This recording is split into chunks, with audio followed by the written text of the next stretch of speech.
je continuais à vivre, tout abandonné dans le divin fiat, en suivant ces innombrables actes.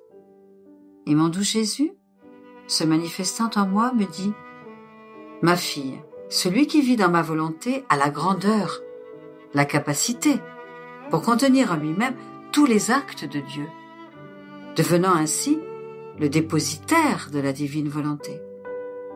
C'est pourquoi Dieu se trouve tout entier en cette âme, avec tous ses actes. Par conséquent, tout est sacré en elle, tout est saint, tout est lumière et beauté. Elle possède un équilibre parfait, un ordre divin, et je trouve en elle la gloire de ma sainteté, de ma lumière, de ma rare beauté.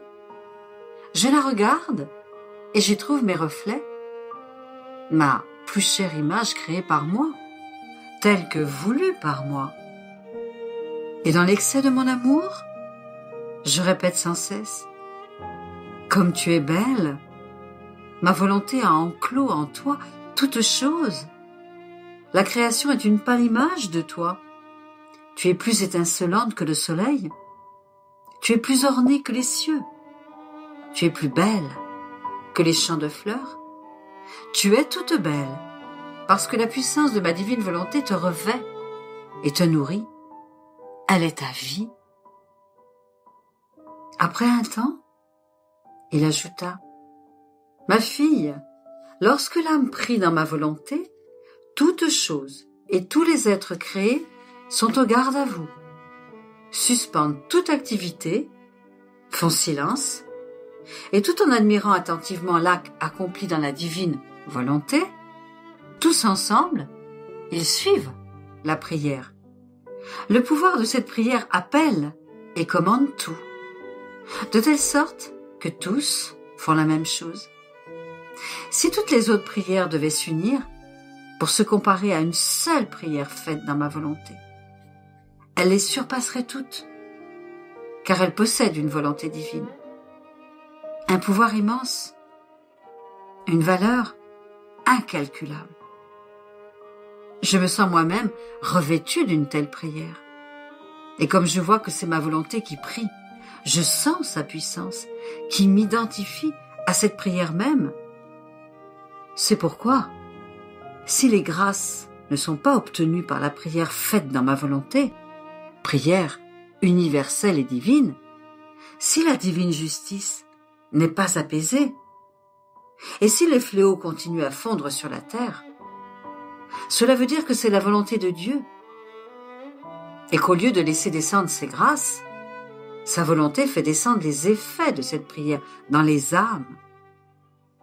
Et si on n'obtient pas grand-chose avec elle, on obtiendra bien moins encore avec d'autres prières qui ne sont pas dites dans ma volonté et ne contiennent ni puissance divine, ni force universelle.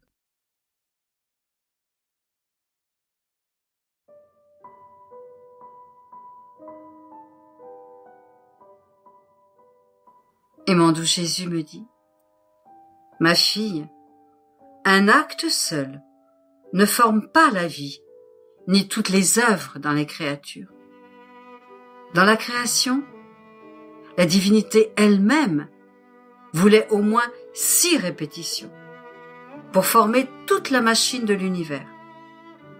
Nous aurions pu créer toute chose d'un seul fiat, mais non, il nous a plu de le répéter pour avoir le plaisir de voir surgir de nous, par notre force créatrice, tantôt le ciel bleu, tantôt le soleil, et ainsi de suite, pour toutes les choses que nous avons créées.